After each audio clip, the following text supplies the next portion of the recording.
Nova Southeastern University, the 44th Annual Commencement Exercises. Greetings, the trustees of Nova Southeastern University, the president and faculty bid you welcome to this joyous celebration. For the conferral of degrees upon those whom the university honors for learning and diligence, and upon those whom the university charges to turn scholarships into service. Will the audience please rise and join the faculty and graduates in singing Star Spangled Banner?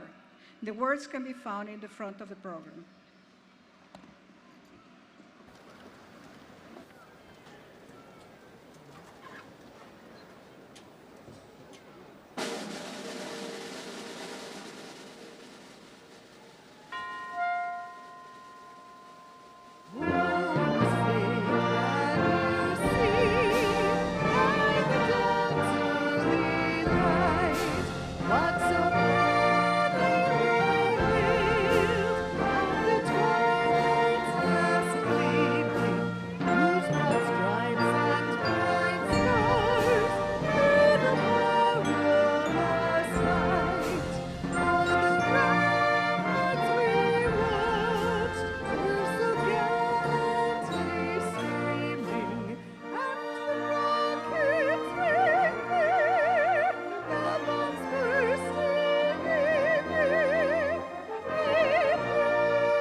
Please sit down.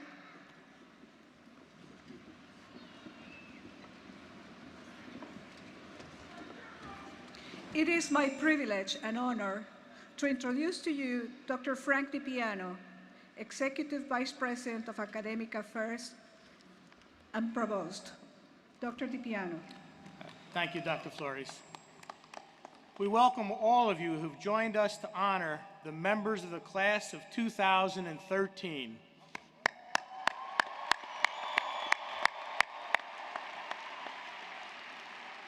There are several distinguished groups seated on the platform today.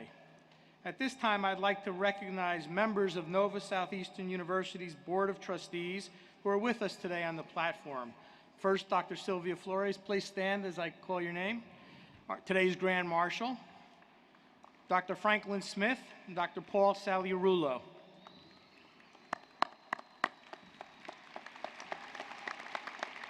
I'd also like to introduce the Executive Vice President and Chief Operating Officer for the University, Jacqueline Travisano, and our President and Chief Executive Officer, Dr. George Hamberry. I'd like now to introduce the deans that will be working with us today to present the degrees. First, Dr. Kimberly Durham, Dean of the Institute for Study of Human Services, Health and Justice. Please stand as I call your name. Dr. Eric Ackerman, Dean of the Graduate School of Computer and Information Sciences. Eric. Dr. Hongang Yang, Dean of the Graduate School of Humanities and Social Sciences. Dr. Preston Jones, Interim Dean of the H. Wayne Huizenga School of Business and Entrepreneurship. Dr. Richard Dodge, Dean of the Oceanographic Center. And Dr. Don Rosenblum, Dean of the Farquhar College of Arts and Sciences. Thank you. A university becomes great not because of its buildings or its athletic accomplishments, but because it develops an outstanding student body through the guidance of its faculty. Sitting on the stage with me today are distinguished members of our faculty and administrators. Would you all please rise and be recognized, faculty and academic administrators? Thank you. Assisting us today for the hearing impaired is Ms. Lisa Hendrickson and Ms. Kathleen Stephenson from Nationwide Interpreter Resources. And now, it's my privilege to ask Dr. George Hambury, President, to open these commencement exercises. Dr. Hambury. Thank you, Dr. DiPiano. Members of the Board of Trustees, our guest speaker, Coach Knight. It's my distinct pleasure as Nova Southeastern University's 6th President to welcome all of the family members, friends, loved ones of our graduates to publicly witness and celebrate through this ceremony their hard work and academic success. Today is about you, the graduates. But I want to take this opportunity, as Dr. DiPiano also did, to commend the faculty for challenging, inspiring, and teaching you to be prepared to meet the future with great anticipation for success.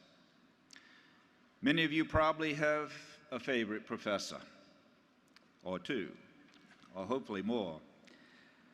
But it's the collective shared knowledge that you have amassed from all of your NSU professors that will guide you forward. Please join me once again in recognizing the distinguished faculty we have on the stage today.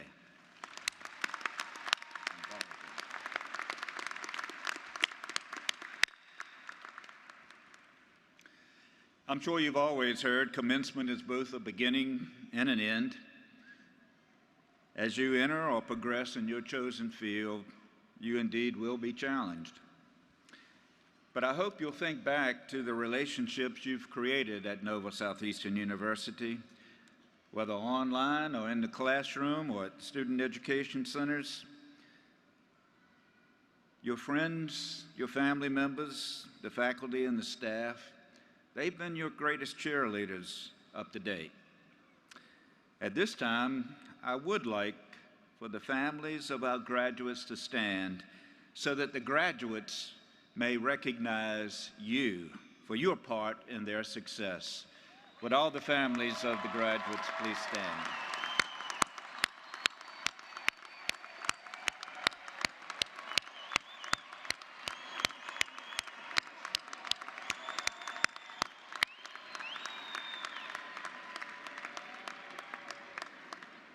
Thank you. And this year, we're doing something special. For the first time in our history of 49 years, we are sharing this commencement exercise and all of the 7 commencements that we will have during this academic season on a live webcast. This is the first year that we have streamed live, and now thousands of individuals will be able to see you and other graduates walk across the stage, where in the past all they had an opportunity to do was to see pictures that our graduates could share with them.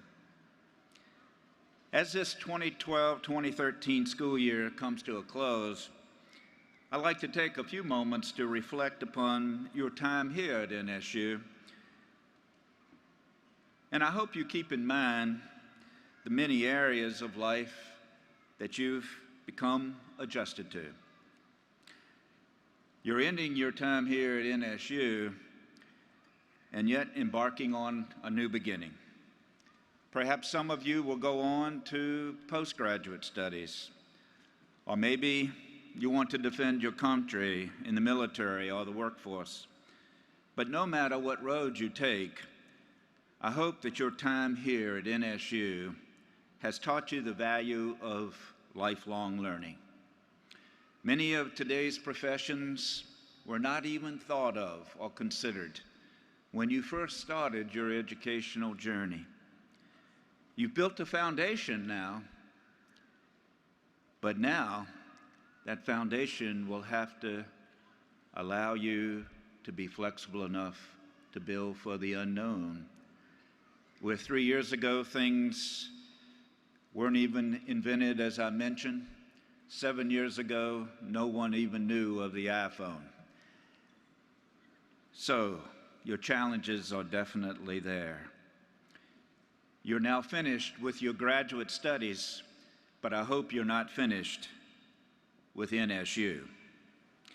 Today, there are more than 950 of you receiving your diplomas. Out of 7,500 graduates that we will have doing the 7 commencements this year. And by the time we finish, the family, friends, and loved ones of our 7,500 will probably exceed, in this arena, over 70,000 people to see our graduates walk across the stage. You're all over the world.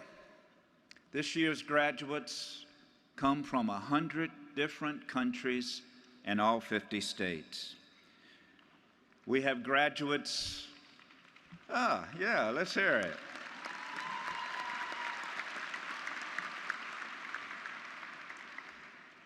From all 50 states, whether New York, California, New Jersey, Texas, and as far away from as Angola, Brazil, Colombia, Egypt, Jamaica.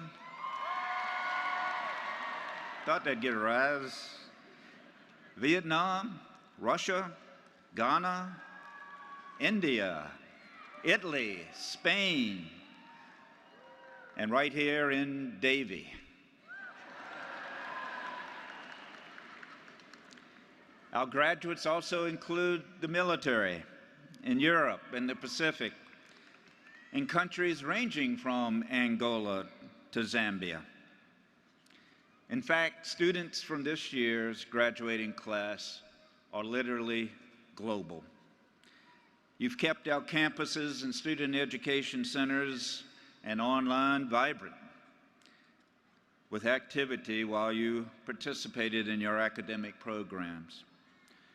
Some of you majored in business, criminal justice, marine biology, conflict resolution, computer science, psychology, writing, and more. Of course, many of you came to Nova Southeastern University from Nova Southeastern University as undergraduates going into the graduate programs, or from some other undergraduate program from schools I will not mention. Others took some time to travel before you came back to graduate school or transferred from another college. And still others came back after many years to fulfill your educational dreams. Do you realize what I just mentioned in lifelong education? Our oldest graduate this year is 81 years old.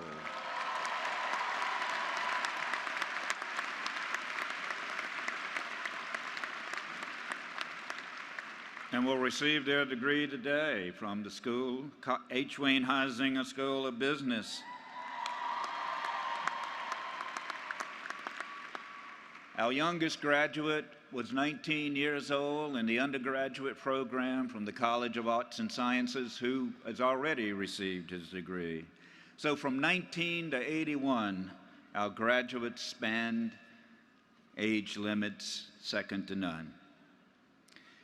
Since you've been here several years now, you no doubt realize that community is one of our core values.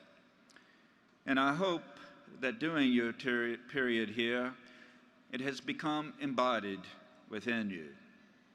On this Father's Day, if there's any advice that I've given to my children and I give to you as president, I hope you continue with the concept of giving back and volunteering to help others.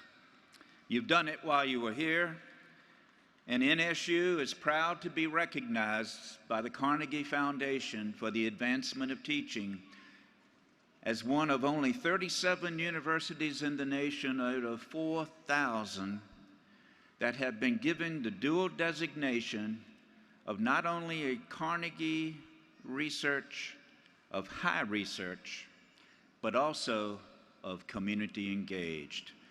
And that's something to be proud of.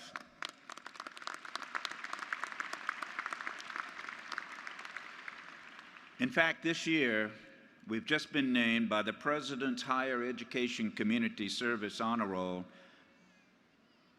as the highest honor a college or university can receive for its commitment to volunteering, service learning, and civic engagement, and a distinction for which we are very, very proud. This did not happen by itself. You made it happen. Give yourselves a big hand.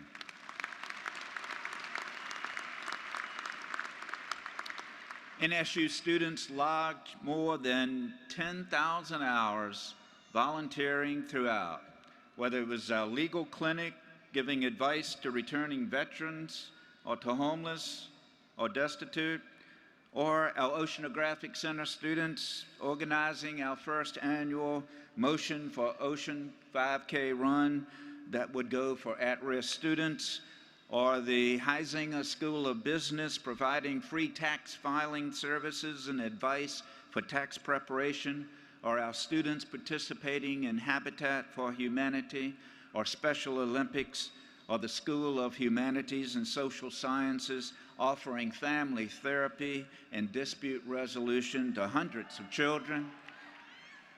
All of you made this possible. Community engagement, and I hope you continue. And research is something I hope all of us continue, particularly important at NSU. It's well important in your life as you continue. I hope some of you will push on for postgraduate work in areas such as marine biology or medicine or psychology, or research will become your life. But the work being done by our researchers, including that done by many of you who assisted in research as part of your program. With more than 152,000 alumni who've received degrees like you will receive today in the past 49 years in every part of the country, you're going to be good with some good company. You'll now be an NSU alumnus, and I hope you'll be proud of your NSU degree.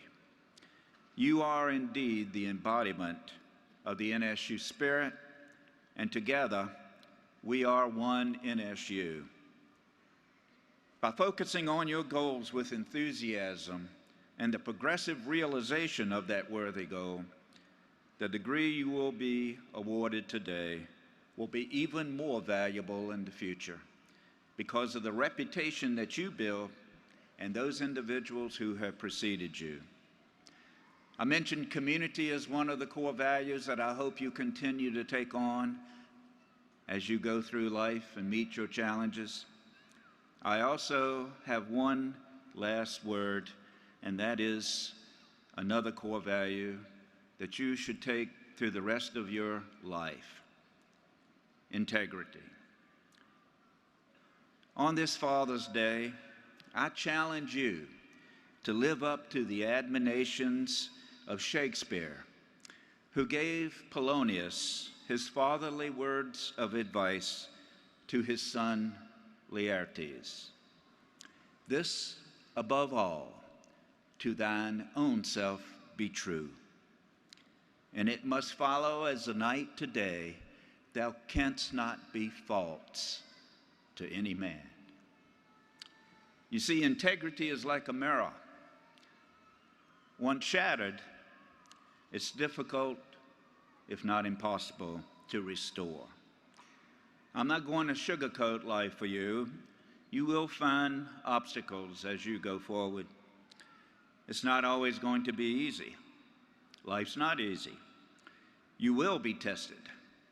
You will be tested, and your integrity will be tested. And those of you that work hard and pursue your goals and your dreams and your aspirations in an ethical life with integrity, they are the ones that will be successful. So I'll end our comments to our graduates. Keep your aim above your reach. Be bold. Be persistent in achieving your aim, but most of all, maintain your integrity. It's your most precious precious asset. And I have one final word from probably one of the greatest philosophers I've ever known. Go Sharks! Congratulations to all of you.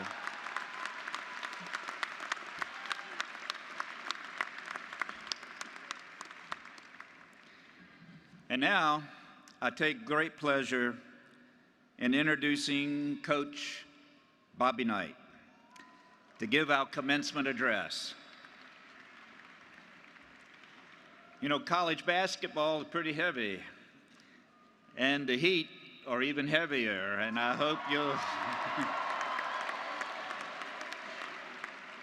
you all will cheer for them tonight in the finals. But in college basketball, the name Bob Knight, or as we all affectionately know him, Bobby Knight, is synonymous with greatness and winning. His numerous achievements are a testament to what he has done for the game of basketball, including but not limited to over 41 seasons as a head coach on the Division I level. An all-time high career record of 902 wins, 3 NCAA championship titles. He established the standard for career NCAA of 880 victories on January the 1st, 2007. And more importantly, from my perspective, a profound dedication to higher education, resulting in his teams over the life of his career had a 98% team graduation rate.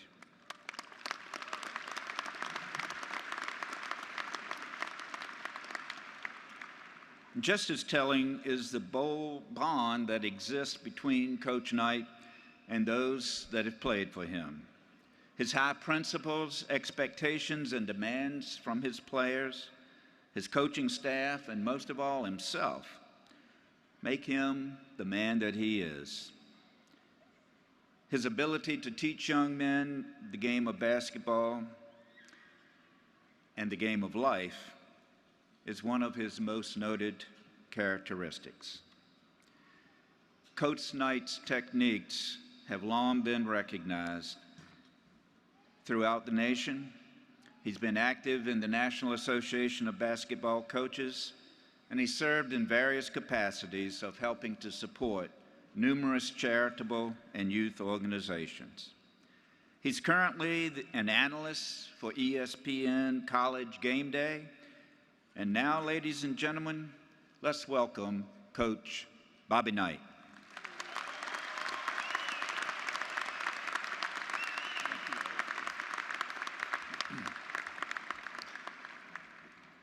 First of all, I'd like to say to you fathers, congratulations on what you have produced here, you and your wives, in regard to the future of our country with so many highly educated youngsters out here. And also to you fathers, I know you're damn glad you don't have to pay their tuition anymore. I've tried to put a few things together here that I thought might be useful to you, and as you proceed from graduation on into the national workforce, and you're going to be involved with different people and different things, and you're going to have demands placed on you probably that you're not used to. I used to talk a little bit about people would ask me, what is really involved, necessary in success? And I'd talk about the normal things, about staying with things and paying attention. And then I was told a story. And I'm going to share this story with you because this is the kind of person that you are probably going to be working for sometime in the near future and maybe for long years thereafter. Johnny came into the TV room to see his dad, and John said to his dad, "Did Mom tell you that I passed the the driving test today. Well, Johnny, not only did she tell me you passed the driving test, but she told me that the state trooper that gave you the exam said you had the highest score of anybody he'd ever tested. That's great, John. I'm really proud of you. Well, that brings me to ask you this question. Am I going to be able to use the car once in a while? Maybe I can take Susan to the movie, or maybe whatever, go to a game, or I just wanted to know how I'm going to fit into that little scheme of things. Well, John, this day I knew would come, and here's my answer. Yes, you can use the car, my car or your mother's. However, there are some criteria you're going to have to meet, John. And first of those is, I'm tired of your mother telling me that you're not real good with your younger brother and sister, and that at times you're not very helpful to Mom around the house.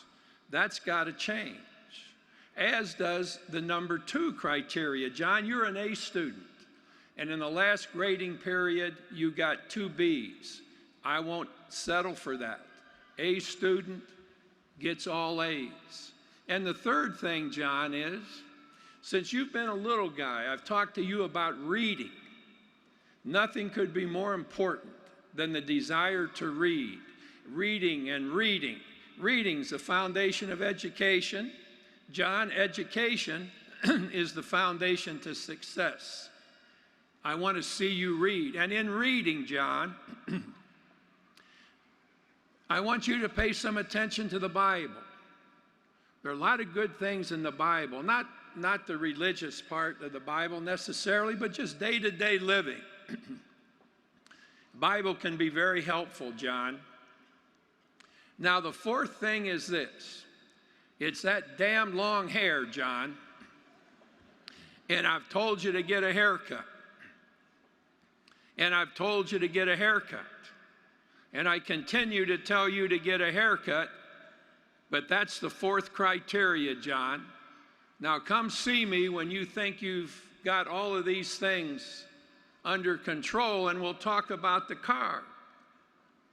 So about 4 weeks later, John caught his dad in another situation where he was watching a ball game and approached him by saying, "Dad, I think I'm ready to go with the criteria that you have set down for me to be able to use the car." And his dad said, "John, before you go any further, let me tell you something. A+ with Mom, your brother and sister. Mom's tickled to death with how good you've been in the last month. A+, number 1.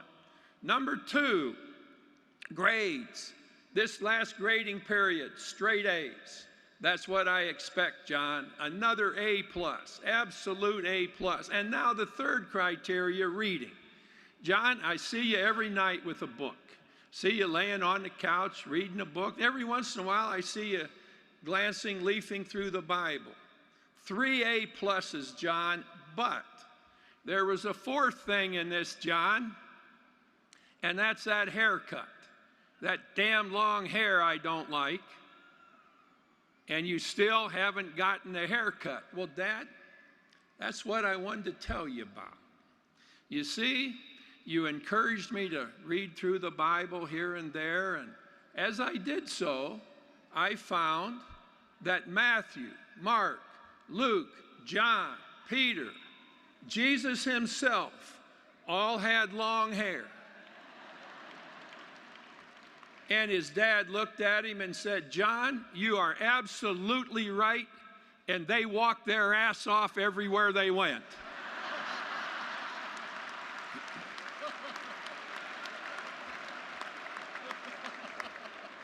Now, that's the kind of person you young fellas and gals are going to have to be working for pretty soon. So keep that in mind now. All right, another thought that I had was self-reliance. I think that as you get older and as you get smarter and as you become educated as you have, pay attention to self-reliance. Learn to count on yourself. Learn to work at improvement. You know, I'm always kind of taken by some of the things that people look at. I kind of get a kick out of things that really have no bearing on what they're going to do or not do. An example is this. I want you to think about this now. An example is this. Guy hits a home run. Maybe I hope it's for the Cardinals. I'm a big Cardinal fan. Guy hits a home run, and he crosses home plate, and he points heavenly with both hands as though he's thanking the Almighty for the help given him in hitting the home run. And I say to myself, God screwed the pitcher. Now think about that. You know, the Almighty has enough things to do. You know, let's let him alone up there and work on our own self-reliance. Let's work to become just as absolutely good as we can be. Here's a word I'm going to throw out to you that you probably have not paid much attention to. And the word is observe. Be observant. Be a person that pays attention to what's going on around you. Learn to see things. Observe, observant. I was riding with my wife through the state of Alabama a couple of years ago, and we were approaching Montgomery, the state capital. And I turned to her and I said, Karen, turn on 96.5. It's great country western music. And Karen did so, turned 96.5 on. And Johnny Horton, my favorite singer, came on immediately, singing the Battle of New Orleans. And Karen said, how in the world did you know that 96.5 had a country western station all the way down here in Alabama? And I said, oh, I was fishing down here about 10 years ago, and I just remember it from that. And my wife said, that is unbelievable that you could remember that for so long. That's really impressive. Well, the truth was, about a mile back, there was a big billboard that said 96.5 for great country western. So the word observe, put that down in your vocabulary for the future, because I think you'll find that'll be something very helpful for you. I think you'll also be involved in a situation in the future with people that you like, some that you won't like.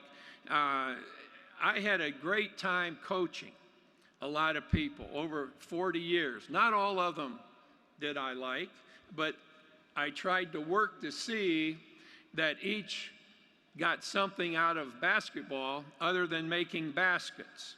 And one of the people that I most enjoyed working for was Michael Jordan. And I use Jordan as an example because as you go out to become whatever it is you are going to become, you want to be as good as there ever was. And Jordan is just that. In the game of basketball, Jordan was as good as there ever was. We're playing Uruguay in the first game of the Olympics. And in doing that, I would please like you to stand, sir. I'd like you to stand. And ma'am, if you wouldn't mind, I'd like you to stand. And I would like you to stand. And would you stand?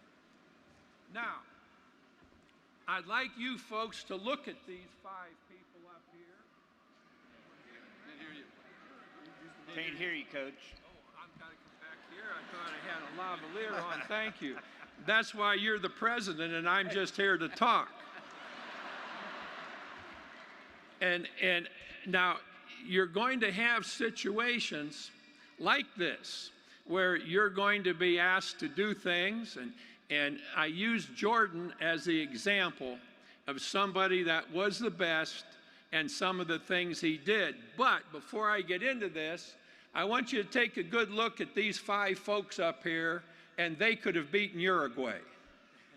It was not a tough game for us, and I appreciate your involvement in the game here today, you 5 folks.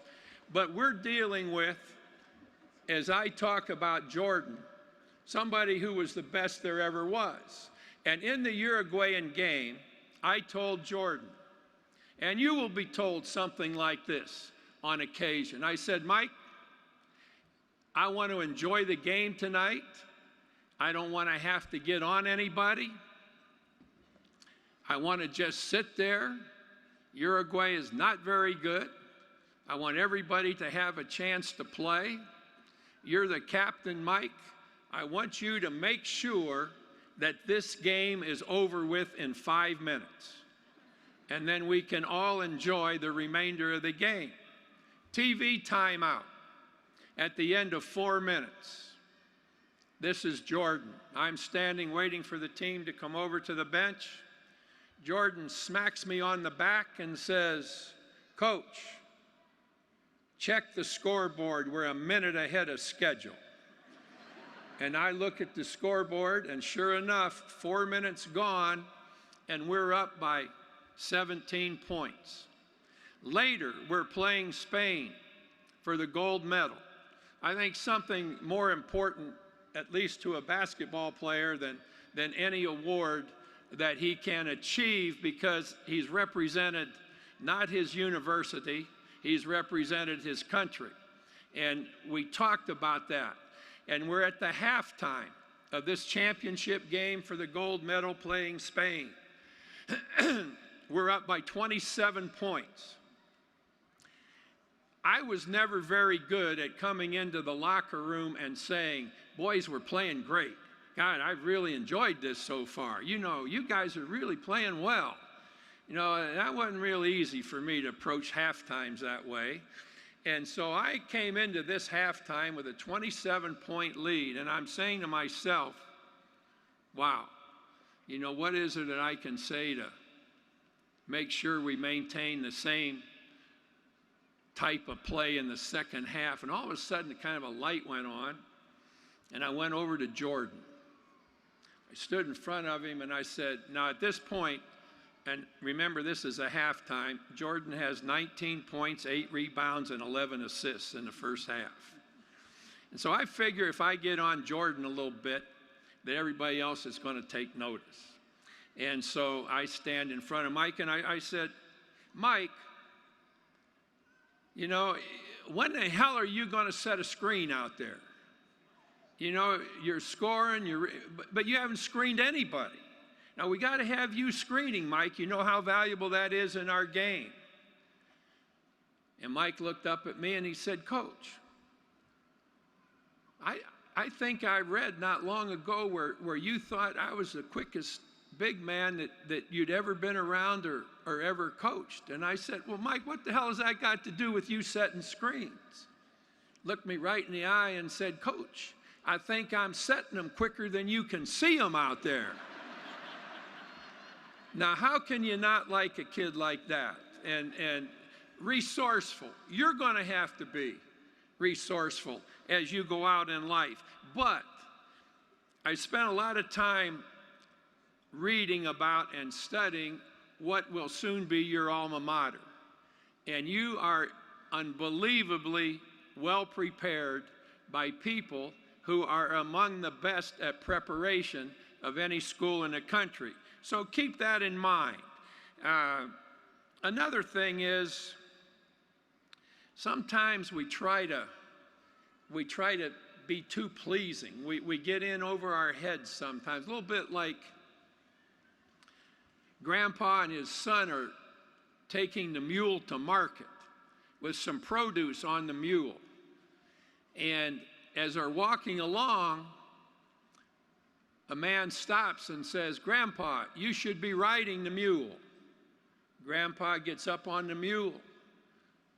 Go a little way, stop. The guy stops again, another guy. Grandpa, grandson should be riding the mule and you should walk. So they change places. They go a little bit further. Another guy stops and he says, Grandpa, you and grandson should both be riding the mule. So they both get on the mule and they go a little bit further. And another guy stops them and says, Grandfather, You and the son should get off the mule and walk with the mule. And they do so. And then another person comes up and says, grandfather, you and grandson should carry the mule. And so they stop a moment and they pick up the mule and they start walking with the mule and they cross a railroad bridge. And grandfather loses his slipping and his footing, and he falls, and as he slips, the mule slides out of his gasp into the river and drowns. Well, now the moral of this story is when you try to please everybody, you're going to lose your ass. So keep that in mind now, you youngsters, as you go out there. What you have to do is do the best job you can do, not try to please everybody. I